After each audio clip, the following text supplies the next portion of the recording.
Ibu-ibu harus merasa hoki. Mau sincah nggak sincah tetap hoki. Bilang sama kanan kirinya, mau sincah nggak sincah tetap hoki. Kenapa saya bilang ibu-ibu di sini hoki? Karena Tuhannya dekat. Amin. Kita memanggil Tuhan kita dengan Bapa.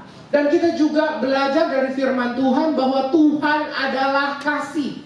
Allah adalah kasih. Tuhan mana yang selain Tuhan kita yang bisa klaim bahwa dirinya adalah kasih? Dan benar, ada buktinya. Buktinya apa? Noh, yang sebelah sana noh. Dari saya perutnya masih kecil sampai gede, sampai kecil lagi di sini. Bendanya nih. Salib Kristus merupakan lambang kasih yang paling utama. Tidak ada kasih yang lebih besar dari seorang yang memberikan nyawanya bagi sahabat-sahabatnya. Amin. Tapi ibu-ibu tahu ada banyak orang Kristen nih yang kemudian menyalahgunakan kasih Allah ini. Kok bisa? Ya iya. Mungkin ibu-ibu pernah dengar beberapa tahun yang lalu ada doktrin namanya hyper grace. Hyper grace itu mudahnya, singkatnya kira-kira seperti ini. Karena Tuhan Yesus sudah mati di atas kayu salib, Anda hidup berdosa kayak bagaimanapun di 10 tahun, 20, 30, 50 tahun. Terus saja begitu berbuat dosa, enggak apa-apa. Kasih deh, katanya gitu. Ya, begitu? Apa iya Allah itu kasih artinya seperti itu? Saya mau katakan tidak. Kenapa? Karena meskipun kita belajar bahwa Allah kita adalah kasih, dan kita diajarkan untuk mengasihi Allah dengan segenap hati, dengan segenap jiwa, dengan segenap kekuatan akal budi kita, dari kulit Alkitab yang depan sampai kulit Alkitab yang belakang, kita juga diajarkan untuk hidup takut akan Tuhan. Katakan dengan saya, takut akan Tuhan. Jadi ini betul, kita memang harus mengasihi Tuhan kita, tapi kita juga harus hidup takut akan Tuhan. Nah, kebetulan ya adik Anda yang berdiri di depan ini ya, sebenarnya adalah hamba Tuhan yang jahil. You know jahil? Ya, saya ini suka merenungkan firman Tuhan sampai ketemu ya kejahilan saya gitu.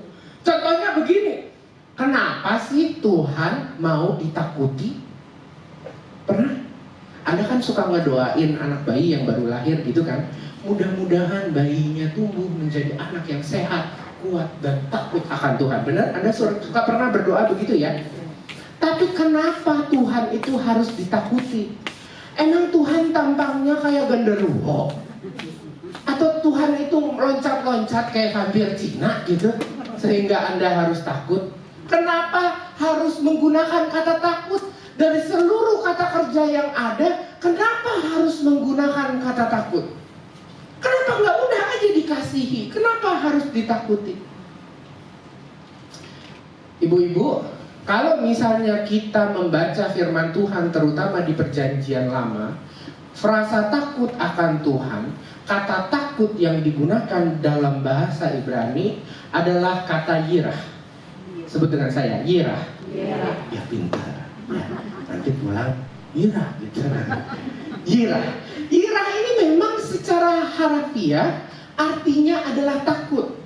Baik itu takut terhadap benda-benda yang menyeramkan, ya, teror atau benda-benda yang mengerikan. Apa bedanya menyeramkan dan mengerikan? Banyak. Setan itu menyeramkan, ya. Jatuh dari atas bukit itu mengerikan. Gitu ya. Jadi memang kata takut ini digunakan untuk benda-benda yang menyeramkan, benda-benda yang mengerikan. Tapi yirah, kata takut yang sama juga digunakan kalau ditempelin dengan kata Tuhan. Yirah itu artinya bukan lagi takut terhadap benda yang menyeramkan atau mengerikan, tapi berubah makna menjadi rasa hormat, rasa segan yang besar. Jadi kalau yirah itu dipasangkan dengan ular misalnya, dia rasa takut. Tapi kalau dia dipasangkan dengan Tuhan, yirah Tuhan, takut akan Tuhan, takut itu artinya hormat.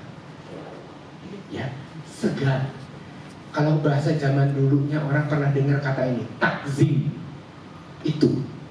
Jadi bukan karena Tuhan itu mukanya kayak ogoh-ogoh Kuala Lumpur, bukan. Iya, bukan itu. Tapi karena kita menyadari betapa besar, kuat, hebatnya Tuhan kita. Amin. Rasa takut akan Tuhan sama seperti rasa takut-takut yang lainnya, itu biasanya harus diajarkan terlebih dahulu. Tapi setelah diajarkan, biasanya rasa takut itu harus menjadi respon alamiah. Katakan dengan saya, respon alamiah. Ini agak susah nih, tapi saya usahakan untuk memberikan perumpamaan supaya ibu-ibu lebih paham.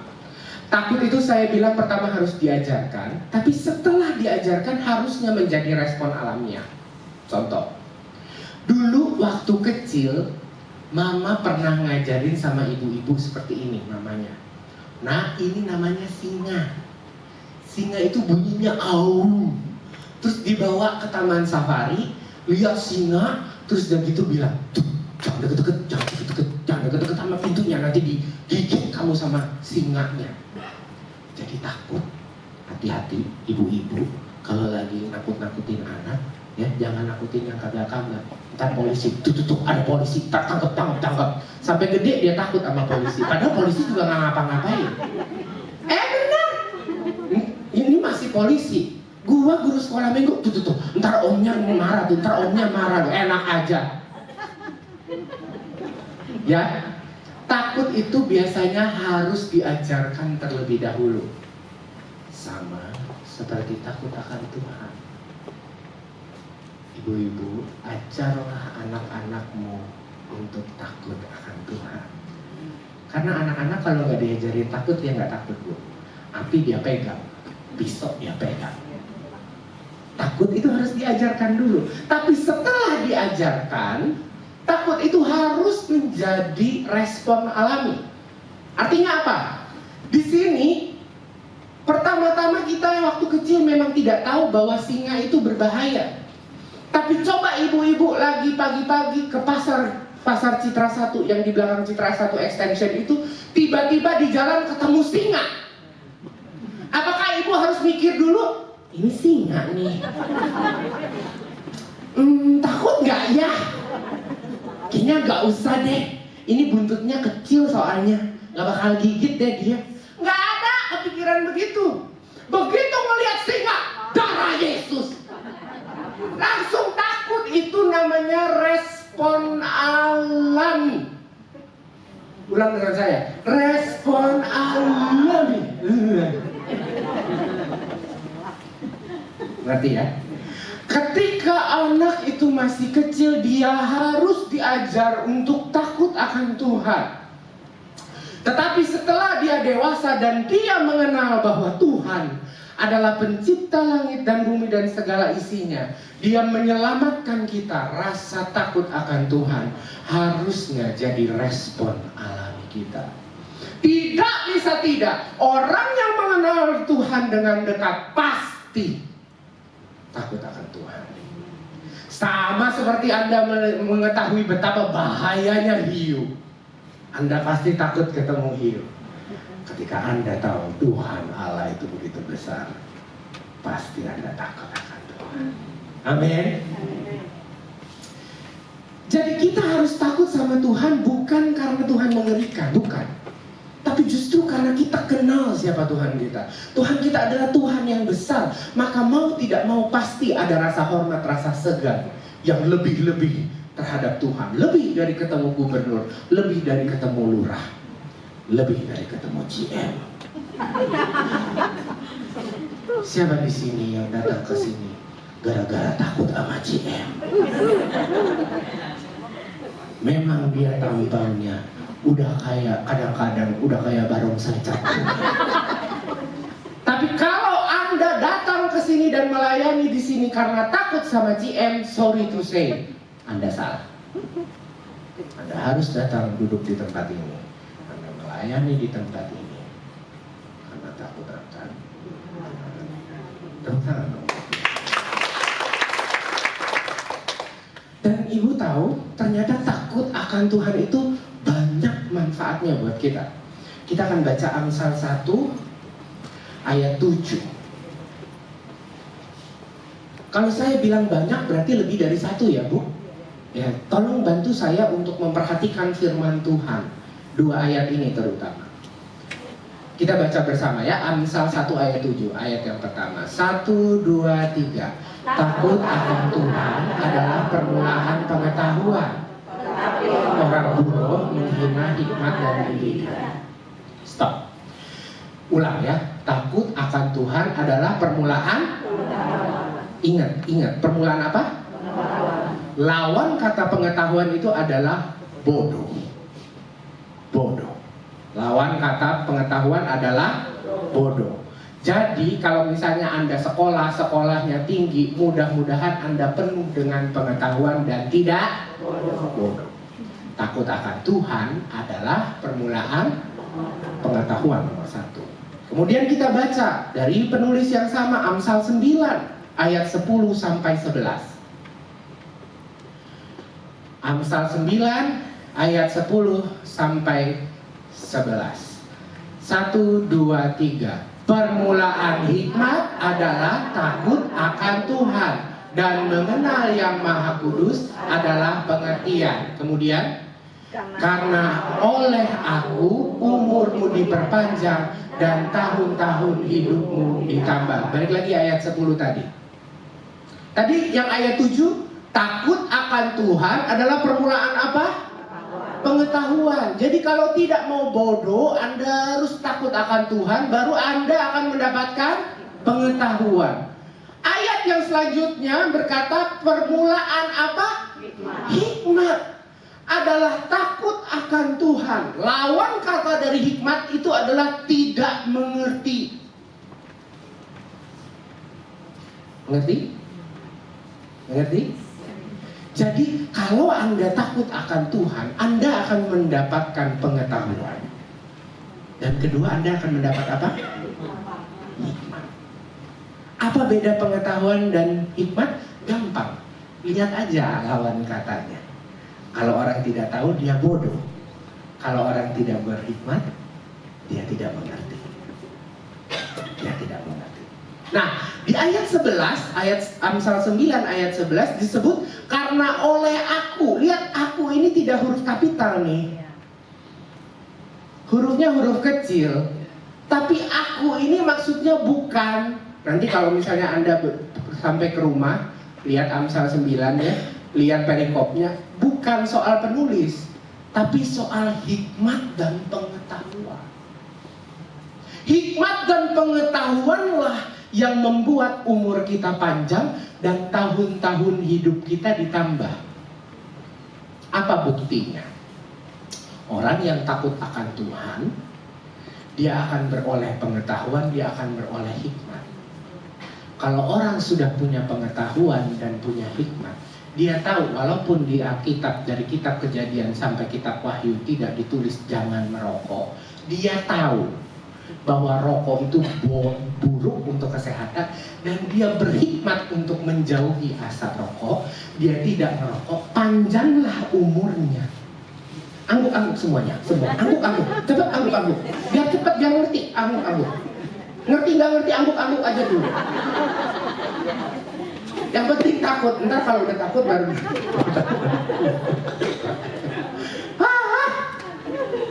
Ya. Jadi kalau misalnya ibu-ibu takut akan Tuhan, fungsinya banyak. Fungsinya apa? Dia dapat pengetahuan, dapat hikmat, dan ujung-ujungnya panjang umur. Insya Allah. Ya. Nah, di dalam sepanjang ini baru mukadimahnya, baru pembukaannya. Belum selesai firman Tuhan. Ya Pak, tadi udah ya. Ya padahal tadi udah pikir udah pulang ya. Nah, sabar ya. Nah, sepanjang pengalaman saya belajar tentang Alkitab, ada banyak tokoh-tokoh Alkitab yang takut akan Tuhan. Saya bukan berbicara tentang Ayub, walaupun kita tahu Ayub adalah orang yang takut akan Tuhan. Ada satu lagi tokoh Alkitab yang pernah berbicara di depan saudara-saudaranya dan berkata bahwa dia adalah orang yang takut akan Allah. Nah, dari tokoh ini kita akan belajar ciri-ciri orang yang takut akan Tuhan berdasarkan dari respon dan cerita hidup dari tokoh ini. Ya, mau ya kita belajar. Sambil kita belajar apa ciri-ciri orang yang takut akan Tuhan. Ibu-ibu di dalam hati nggak usah ngomong sama kanan kirinya, kok lu itu loh, lu tuh gitu ya. Coba evaluasi apakah kita sendiri sudah masuk ke dalam ciri-ciri orang yang takut akan Tuhan. Ya, kita akan belajar ciri-ciri orang yang takut akan Tuhan dari satu tokoh Alkitab ini. Kita akan baca Kejadian pasal 39 ayat 7 sampai 9. Kejadian ayat 39 ayat 7 sampai 9. 1, 2, 3. Selang beberapa waktu istri tuannya memandang Yusuf dengan berahi, lalu katanya, marilah tidur dengan aku. 8. Tetapi Yusuf menolak dan berkata kepada istri tuannya itu, dengan bantuanku tuanku itu tidak lagi mengatur apa yang ada di rumah ini, dan ia telah menyerahkan segala miliknya pada kekuasaanku. Bahkan di rumah ini ia tidak lebih besar kuasanya daripadaku, dan tiada yang tidak diserahkannya kepadaku selain daripada engkau, sebab engkau istrinya. Bagaimanakah mungkin aku melakukan kejahatan yang besar ini dan berbuat dosa terhadap Allah? Tokoh yang saya maksud itu sudah tahu ya, Yusuf. Dan 3 ayat yang kita baca ini adalah cerita, secuplik cerita ketika si Yusuf ini sedang diganggu, ya, digodain oleh Tante Po. Saya nggak tahu namanya siapa, Elizabeth Potifar mungkin gitu namanya. Tapi katakanlah Tante Po. Si Tante Po ini ngegodain si Yusuf. Dan lihat responnya Yusuf, orang yang takut akan Allah. Dia bilang di ayat 8, dengan bantuan siapa? Ini ngomongin tentang siapa? Ngomongin tentang Potifar, suaminya si tante ini. Dengan bantuan Potifar, tidak lagi mengatur apa yang ada di rumahku. Potifar telah menyerahkan segala milik Potifar kepada kekuasaanku. Lanjut, ayat 9. Bahkan di rumah Potifar, Potifar tidak lebih besar kuasanya daripadaku, dan tiada yang tidak diserahkannya kepadaku selain daripada engkau, sebab engkau istrinya. Bagaimanakah mungkin aku melakukan kejahatan yang besar dan berbuat dosa terhadap Potifar? Hah? Salah kali. Salah. Terhadap? Jadi orang yang takut Tuhan, nomor 1, dia sadar akan keberadaan Allah. Dengar saya, ciri orang yang takut akan Tuhan, dia sadar akan keberadaan Allah. Bu, meskipun dia tahu dia sedang melayani Potifar dan istrinya, dia berada di rumahnya Potifar, Yusuf ini tidak bekerja semata-mata untuk Potifar. Tapi dia tahu jelas, dia sadar sampai ke alam bawah sadarnya bahwa apa yang dia lakukan adalah untuk Tuhan. Dan dia tahu Allah itu adalah roh, dan roh itu tidak bisa dikekang oleh waktu, tidak bisa dikekang oleh tempat. Dia ada di mana-mana, matanya tertuju pada kita. Orang yang takut akan Tuhan itu selalu sadar bahwa Tuhan ada bersama-sama dengan dia. Kalau Anda percaya dengan Yesus, firman Tuhan mengatakan Anda telah menerima Roh Kudus sebagai materai. Dan kalau di dalam Anda ada materai Roh Kudus, mau Anda ke pasar, mau Anda di rumah, mau Anda di gereja, mau Anda di jalan, Tuhan beserta denganmu. Apa yang jadi respon kita kalau kita tahu bahwa Tuhan selalu bersama-sama dengan kita? Ya mau tidak mau, kita pasti hidupnya benar. Gak usah jauh-jauh deh. Gak usah jauh-jauh. Lampu merah aja. Dulu lampu merah itu tidak disertai dengan kamera. Orang pakai seat belt kalau ada polisi. Bertobat, Tuhan Yesus datang sebentar lagi. Bener nggak? Tapi sekarang begitu keluar rumah langsung ceklek. Kenapa? Ada kamera. Bertobat, Tuhan Yesus datang. Bukan kamera yang harusnya buat kita takut, tapi Tuhan ada selalu, matanya tertuju padamu. Amin. Memang manusia itu harus ditakut-takutin. Ada kamera baru dia pakai. Sebegitu takutnya, Bu. Saya kayaknya pernah ngomong di sini. Ada orang bawa motor, platnya ditempelin stiker. Supaya apa? Kalau dia melanggar, dipotret plat nomornya, nggak kena tilang. Dijauhkanlah kiranya dari kita dan anak-anak kita perilaku yang demikian. Karena perbuatan tersebut adalah perbuatan laknatullah. Anda harusnya takut bukan sama kamera loh, Bu. Tilang bisa dibayar. SIM masih bisa dipakai, di tes ulang.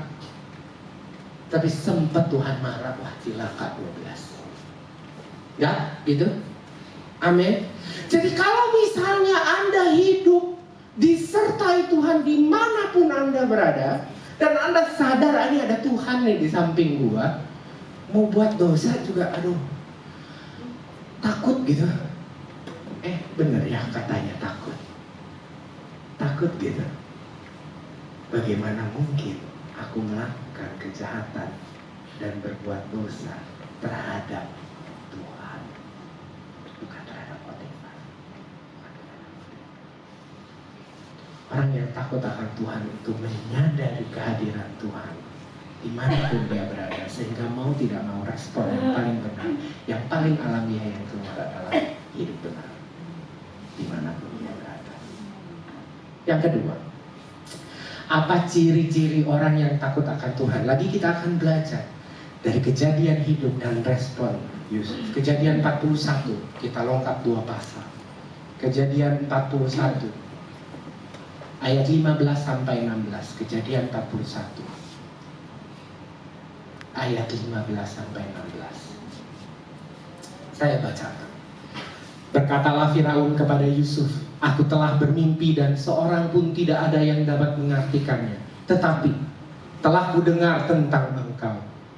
Hanya dengan mendengar mimpi saja engkau dapat mengartikannya. Ayat 16. Yusuf menjawab Firaun, bukan sekali-kali aku, melainkan Allah juga yang akan memberitakan kesejahteraan kepada tuanku Firaun. Ciri yang nomor 1, orang yang takut akan Tuhan, sadar akan kehadiran Tuhan. Ciri yang nomor 2, orang yang takut akan Tuhan mengakui kebesaran Tuhan. Sama-sama katakan dengan saya, mengakui kebesaran Tuhan.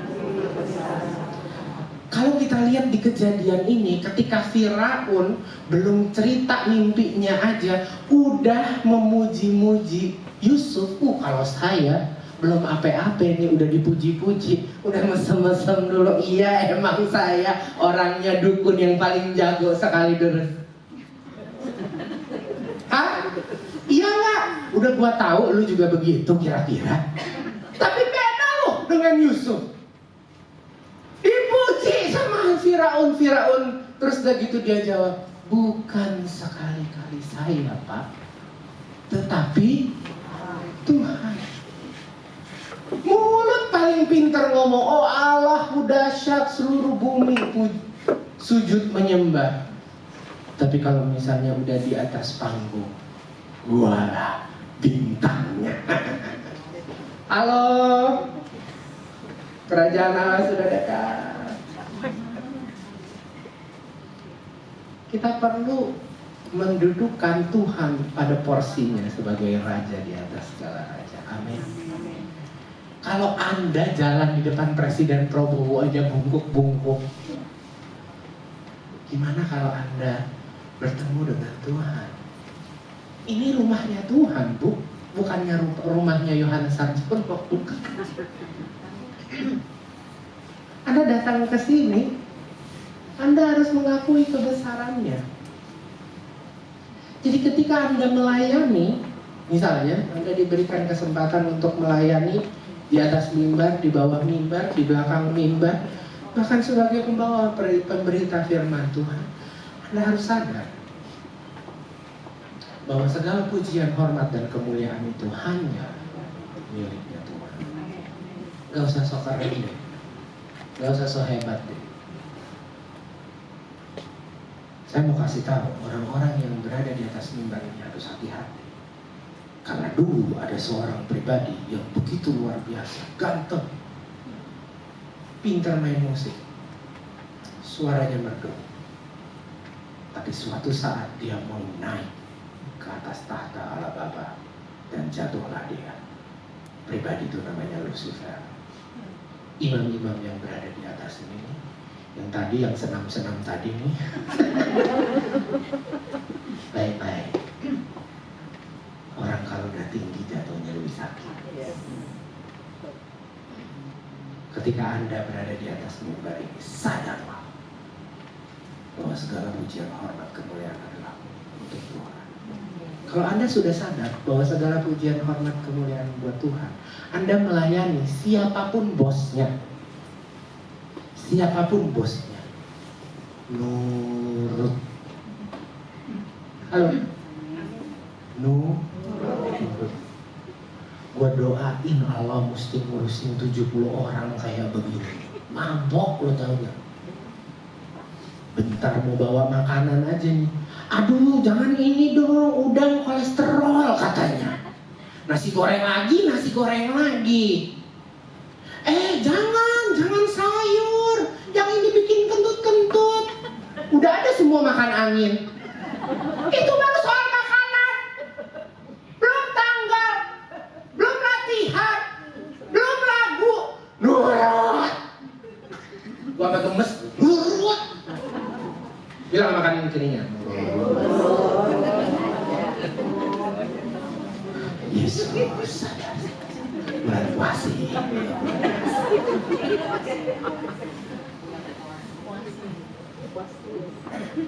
Yang besar Anda atau Tuhan sih? Benar. Yang besar yang ngatur yang kecil atau yang kecil yang ngatur yang besar? Berarti kalau Anda diatur sama Tuhan, jangan kayak saya ibu-ibu. Kenapa? Katanya jodoh itu diatur Tuhan. Sampai sekarang saya nggak punya jodoh, berarti Tuhan aja nggak bisa ngatur saya. Gak usah senyum-senyum loh Cil.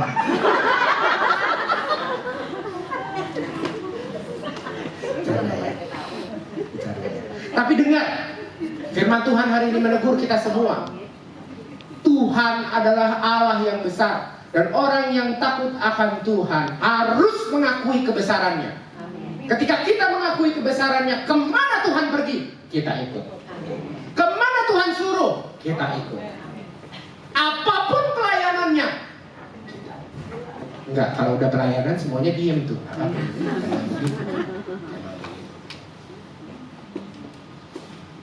Yang ketiga, terakhir. Kalau tadi kita belajar bahwa takut akan Tuhan, ciri yang pertama itu adalah menyadari keberadaan Tuhan. Yang kedua adalah mengakui kebesaran Tuhan. Yang ketiga kita akan lihat lagi dari kisah hidup dan respon dari Yusuf. Kejadian 50, kita lengkap 9 pasal. Kejadian 50 ayat 18 sampai 20.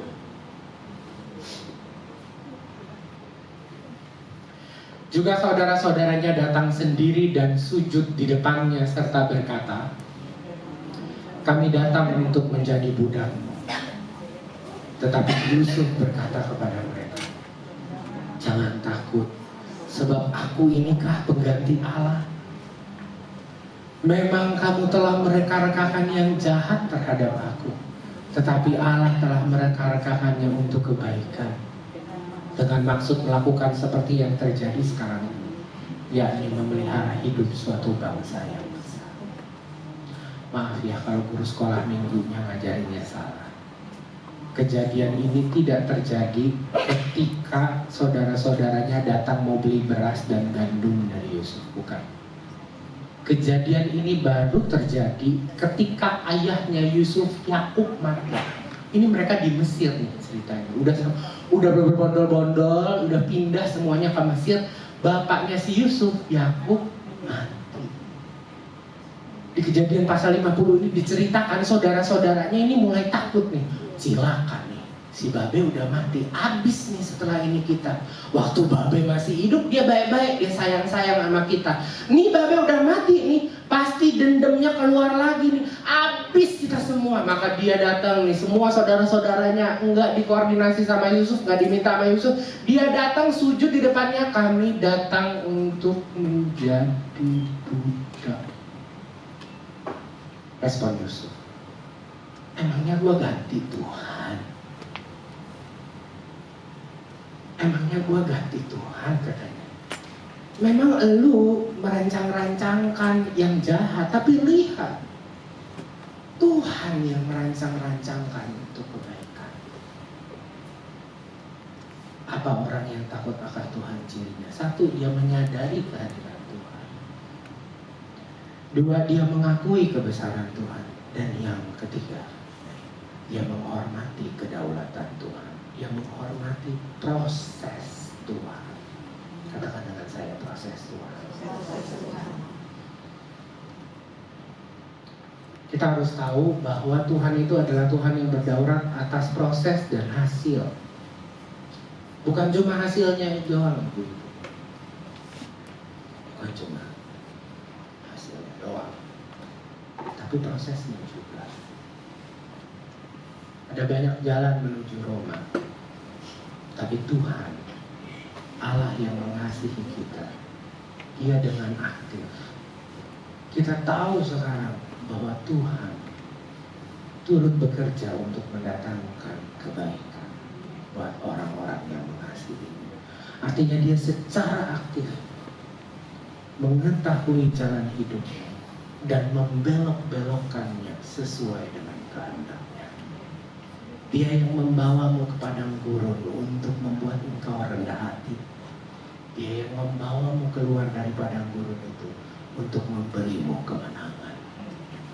Tapi Anda harus sadar, miskinkah Anda hari ini?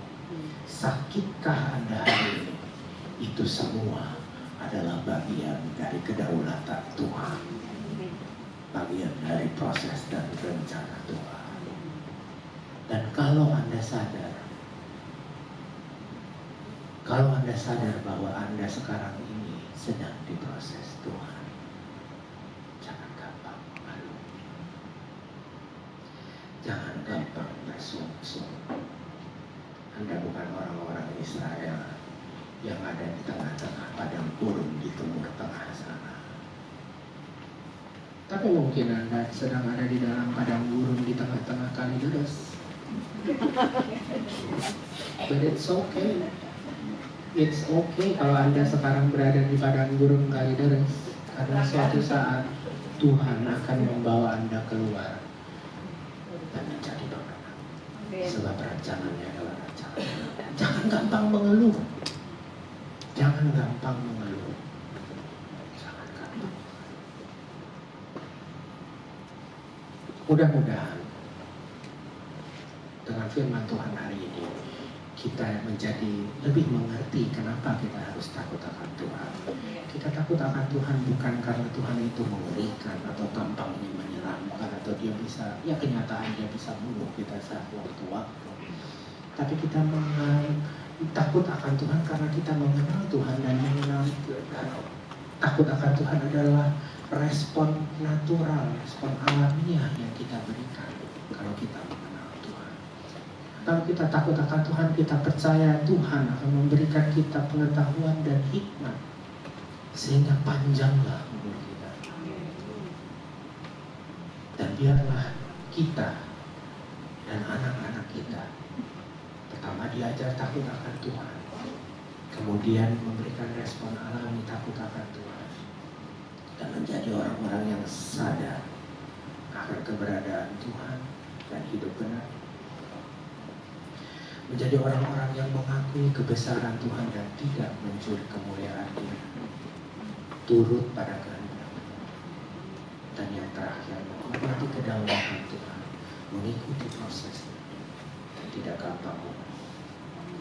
Amin untuk firman Tuhan.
Iya, Dia adalah Allah yang kasih. Dan baiklah kita semua mengasihi Allah dengan segenap hati, jiwa, pikiran, akal budi, kekuatan kita. Tapi hendaklah kita juga punya respon alami, takut akan Tuhan. Berapa lama lagi engkau tidak akan menyadari kehadiran Tuhan? Dia adalah Allah yang roh, tidak bisa dibatasi oleh waktu dan ruang. Dia ada, bisa berserta dengan engkau. Berapa lama lagi engkau mau mengecewakan Dia lagi dan lagi? Berapa lama lagi engkau mau mencuri kemuliaan dari Dia dan menolak kebesaran? Engkau merasa dirimu mampu, kekayaanmu, kehebatanmu, semua pencapaianmu karena kerja kerasmu. No, kalau bukan Tuhan yang memberkati, tidak akan terjadi. Berapa lama lagi? Berapa lama lagi? Berapa lama lagi kau mau menghormati kedaulatan Tuhan dan berhenti bersungut-sungut atas proses yang Tuhan izinkan terjadi kepadamu untuk membuat rendah hatimu? Biarlah hari ini kita menyelidiki hati kita masing-masing. Dan biarlah ketika kita menyelidiki hati kita yang terdalam, kita jadi paham, tahu dan mengerti bahwa Dia memang Allah yang layak untuk dipuji. Kalau hari ini ibu-ibu mau mengambil komitmen untuk hidup takut akan Tuhan, bolehkah saya minta ibu-ibu untuk bangkit berdiri dan naikkan kembali pujian ini dengan sujud dan katakan,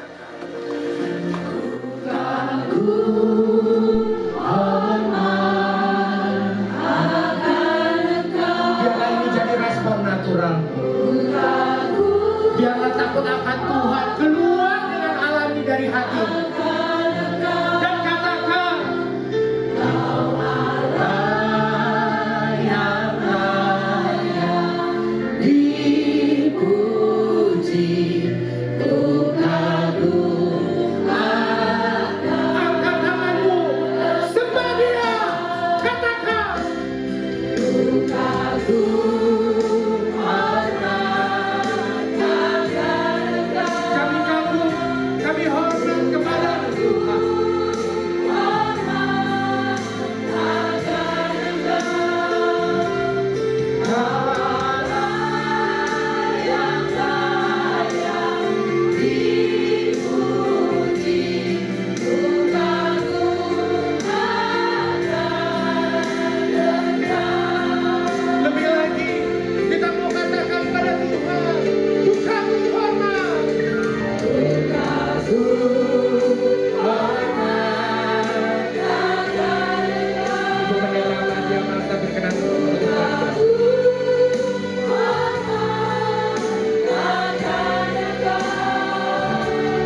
memperdengarkan suara-Mu untuk setiap kami.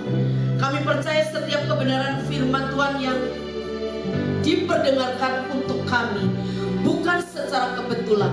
Engkau sudah berbicara melalui hamba-Mu, dan hamba-Mu sudah menyampaikan kepada setiap kami. Ajar kami sebagai wanita-Mu memiliki hati yang berespon dengan benar. Ampuni kami kalau selama ini kami belum memiliki hati yang takut akan Tuhan. Ampuni kami kalau selama ini kami tidak menyadari bahwa apapun yang kami kerjakan, dimanapun saja kami berada, apapun yang kami perbuat, mata Tuhan selalu melihat kami. Hari ini Tuhan, Engkau ampuni setiap kami. Biarkan kami boleh memiliki hati yang takut kepada Tuhan, karena kami mengasihi Engkau dan kami membenci dosa. Ampuni kami kalau selama ini kami sering bersungut-sungut. Tuhan memproses hidup kami dengan satu tujuan, supaya karakter kami semakin dibentuk serupa dengan Engkau. Berikan pemahaman yang benar kepada setiap kami.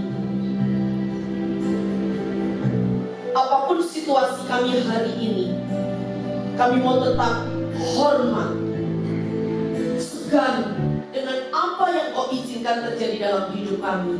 Ajarkan kami tetap mengucap syukur kepada Engkau. Kami rindu Tuhan, kebenaran firman-Mu ini menjadi bagian dalam hidup kami, sehingga kami menjadi wanita-Mu yang memiliki hikmat. Setiap kami WBI di tempat ini berhikmat. Jauhkan kami menjadi orang yang tidak tahu apa-apa, sehingga dunia mencela kami, memperolok-olok kami, karena kami tidak memiliki hati yang takut kepada Tuhan. Jadikan kami menjadi wanita yang memiliki pengetahuan. Kami tidak bodoh, karena kami tahu Engkau ciptakan kami serupa segambar dengan Engkau. Tapi ajarkan kami untuk memiliki hati yang takut kepada Tuhan. Ajarkan kami mengasihi Engkau sungguh-sungguh. Ajarkan kami mengerti, memahami, mengenal apa yang sudah Kau kerjakan untuk setiap kami. Ajarkan kami untuk tetap tinggal di dalam firman-Mu, konsisten tinggal di dalam firman-Mu, karena itu yang membuat kami menjadi wanita yang berhikmat, wanita yang memiliki pengetahuan, bukan wanita yang bodoh, bukan wanita yang tidak mengerti apa-apa, sehingga hidup kami boleh menjadi wanita yang berdampak bagi orang-orang di sekeliling kami, bagi keluarga kami, dimanapun saja kami berada. Limpahkan berkat untuk setiap kami para wanita-Mu sore hari ini Tuhan. Jangan ada satupun yang Engkau lewati. Kiranya turunkan hikmat-Mu, pengertian-Mu, pengetahuan-Mu untuk setiap kami, sehingga kami berbeda dengan wanita-wanita yang lain, karena kami memiliki hati yang takut kepada Tuhan. Terima kasih Bapak, Engkau memberkati hamba-Mu yang sudah menyampaikan kebenaran-Mu, kebenaran firman-Mu untuk setiap kami. Bencana yang sudah dicurahkan, Engkau penuhi kembali dengan pengurapan yang baru, dengan hikmat yang baru yang datangnya dari sorga, sehingga hamba-Mu ini boleh terus menyampaikan kebenaran-kebenaran firman-Mu seturut dengan kehendak-Mu. Terima kasih Bapak, memberkati masa depannya, memberkati pekerjaannya, memberkati keluarganya, memberkati apapun yang dikerjakan oleh hamba-Mu dengan hati yang takut akan Tuhan. Terima kasih Bapak. Sekali lagi kami mengucap syukur buat kebenaran firman-Mu. Kami simpan kebenaran firman-Mu di dalam hati kami. Di dalam nama Tuhan Yesus, setiap kita yang sudah diberkati katakan amin. Silakan duduk.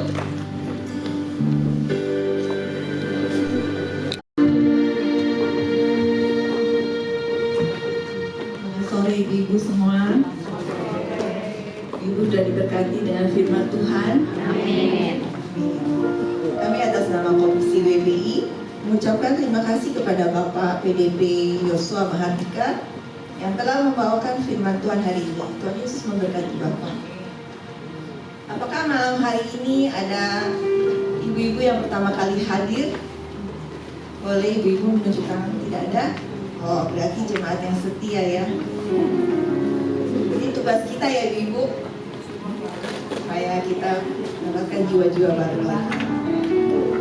Nah, WBI mengadakan Winner Morning Prayer yang diadakan setiap Sabtu pukul 5.30 sampai 6.30 pagi. Kami mengundang ibu-ibu untuk hadir di doa pagi. Nah, minggu depan kita akan bertemu kembali di ibadah minggu depan dengan tanggal 10 Maret 2026 akan dilayani oleh Pendeta Tommy Simanjuntak. Kita adakan Encounter Night. Jadi ada KKR ya Ibu. Dan setelah kita mengadakan KKR di bulan November nanti kita akan di tanggal 3 dan 4 November kita akan mengadakan Inner Healing Camp. Ya, dengan biaya 500.000. Harga sudah termasuk akomodasi, transportasi, acara, konsumsi dengan 3 kali makan berat dan 2 kali snack. Ibu boleh mulai hari ini ya, sudah boleh menabung ke rekening BCA atas nama Ibu Kakyau. Ibu, jangan nomor rekening saya ya Ibu. Demikian pengumuman hari ini. Saya kembalikan kepada Ibu Jessica. Oke, masih antusias semuanya ibu-ibu?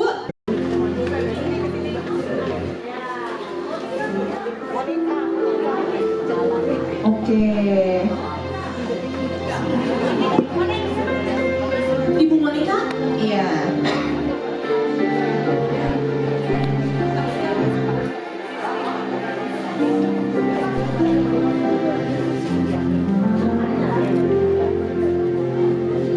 Udah dapat kue semuanya? Kita mau nyanyi sama-sama ya ibu-ibu ya. Sebelum ditiup lilinnya,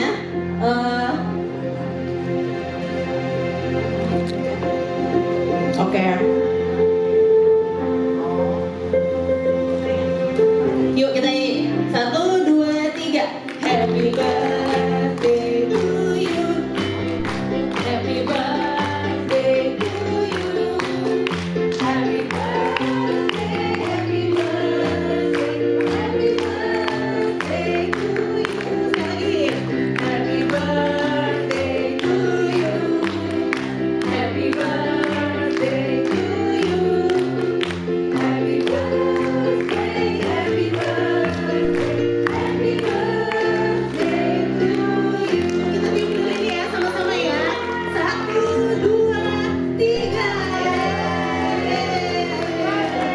Happy birthday, selamat ulang tahun buat ibu-ibu semuanya. Saya minta dengan hormat Bapak Yosua Mahardika bisa mendoakan teman-teman kita yang berulang tahun sekaligus menutup ibadah kita dalam doa penutup dan doa berkat. Puji Tuhan, mari kita bangkit berdiri, ibu-ibu. Selamat ibu-ibu yang sudah diwisuda ya. Tahun yang baru ya, umur yang baru, semakin dewasa diberkati Tuhan. Mari kita berdoa. Kami bersyukur dan berterima kasih Tuhan sebab penyertaan pemeliharaan Tuhan atas kami semua sempurna.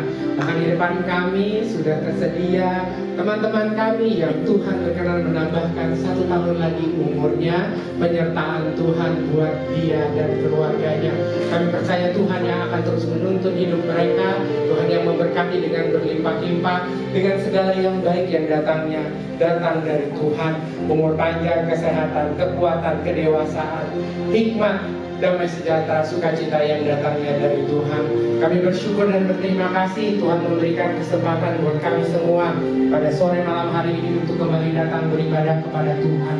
Kami berterima kasih buat kesempatan yang langka ini dan kami percaya apapun yang kami lakukan di tempat ini, ibadah kami kepada Tuhan mengandung janji untuk masa kini maupun masa yang akan datang. Sebentar Tuhan sebelum kami berpisah satu dengan yang lain, kami percaya Tuhan akan kembali memberkati kami. Oleh karena itu ibu-ibu yang dikasih Tuhan, angkatlah kedua belah tanganmu dan arahkan hatimu kepada Tuhan yang adalah sumber segala berkat. Tuhan memberkati engkau dan melindungi engkau. Tuhan menyinari engkau dengan wajahnya dan memberi engkau kasih karunia. Tuhan menghadapkan wajahnya kepadamu dan memberi engkau damai sejahtera. Pulanglah, terimalah damai sejahtera dari Allah Bapa, kasih setia yang kekal dari anaknya yang tunggal Yesus Kristus Tuhan kita, penyertaan, pemeliharaan, pimpinan sempurna dari kuat kuasa Roh Kudus, memberkati dan menyertai kita semua mulai malam hari ini sampai Maranatha. Tuhan Yesus datang yang kedua kali. Di dalam nama Tuhan Yesus. Haleluya.